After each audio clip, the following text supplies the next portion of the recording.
আসসালামু আলাইকুম এভরিওয়ান, কেমন আছেন সবাই? আসলে সকলে অনেক বেশি ভালো আছেন। শুরু করছি আজকে আমাদের ডেলি ব্লগ। আর আমি আছি আপনাদের সামনে দাদু। আর এখন থেকে আমার মুখের সাথে আমার কথার কোনো মিল পাবেন না, কারণ হচ্ছে যে আমি কথা বলেছি একটা এবং ভয়েস দিচ্ছি পরে। তো কি বলি সেটাই শুনুন, সেটাই হচ্ছে আসল কথা। তো দাদু, আমাদের আজকে বাসায় কেউ নেই, আর আমাকে রান্না করতে খেতে হবে। আর আমার তো বউ নেই, আর এই কারণে আমি নিজেই আলু কাটছি, পেঁয়াজ কাটছি, তো সব কিছু কাটা বাছা করে এখন আমাকে রান্না করতে খেতে হবে। তো দেখতে থাকুন কি কি রান্না করছি।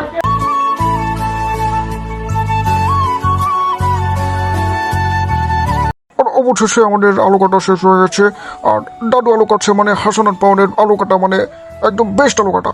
আর দেখুন আলু কাটা, এরকম আলু জীবনে কেউ কাটতে পারেনি। আমার মনে হচ্ছে যে আমার আলু এটা গ্রিনস বুকে নাম লেখাতে পারে।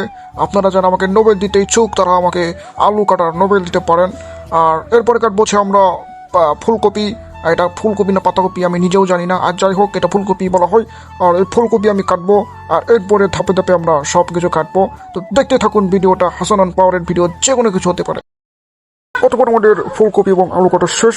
আর এরপরে আমরা ধাপে ধাপে কী কী করছি সেগুলো আপনাদেরকে দেখাবো। আর ধাপে ধাপে কাটবো হচ্ছে আমরা বেগুন, এরপরে গাজর, এরপরে সিম। তো এগুলো সব কিছু কাটার পরে আমরা একদম সব কিছু রেডি করে চলে যাব চুলার পরে। চুলার পরে যাওয়ার আগে আপনাদের একটা সাজেশন দিই। সাজেশনটা হচ্ছে, দাদু তোমরা বিয়ে করো দাদু, কারণ হচ্ছে যে পেঁয়াজের পানি সহ্য করা যায় না দাদু। যদি আজকে বউ থাকতো, বউ জ্বালাইতো দাদু, সহ্য করতাম দাদু, কিন্তু পেঁয়াজের পানি সহ্য করা যায় না দাদু। দাদু, কথা অনেক বলেছি, এখন চুলের পরে যাওয়া যাক। তো সব কিছু গুছিয়ে গুছিয়ে চুলার পরে চলে এসেছি, এবং চুলার পরে কী কী রান্না করছি এখন কড়াইটা আগে দিয়ে নিচ্ছি। কড়াই দেওয়ার পরে এখন ধাপে ধাপে সব কিছু দেবো। আর কীভাবে কী রান্না করছি এখন আর কিছু বলবো না। তো সিনেমাটিক ভিউ আপনারা দাদুর রান্না করা ভিডিওটা উপভোগ করুন।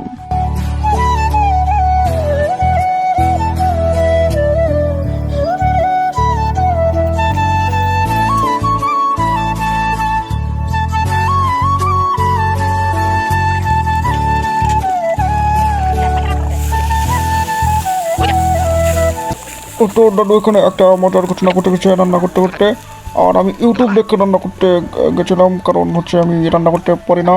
আর ইউটিউব দেখে যা গেছি সব বেশি ভুলে। তো তখন একটা দাদির কাছে ছিল, তখন আর ইউটিউব দেখিনি, তার কথা মতো দেওয়া শুরু করছি। আর সে বলেছে একটা, আমি করেছি একটা, আর এভাবে করতে করতে ধাপে ধাপে সব কিছু দিতে দিতেই আমাদের রান্না কমপ্লিট করেছি। অবশেষে আমাদের সেই কাঙ্ক্ষিত মাছের তরকারিটা, দাদু কেমন হয়েছে তরকারি বলবো তোমরা কেমন হয়েছে। আর এখন আমি রান্না করছি সব কিছু শেষ করার পরে। এখন ভাত রান্না করতে বসিয়ে দিচ্ছি আমার সেই ছোটো ভাইকে।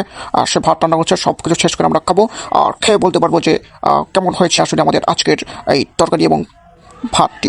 তো এখানে ভিডিওটা এডিট করছি, দেখা হচ্ছে নতুন কোনো ভিডিওতে। এই পর্যন্ত সুস্থ থাকবেন, ভালো থাকবেন, গুড বাই। আর দাদুকে মনে রাখবেন, দাদু।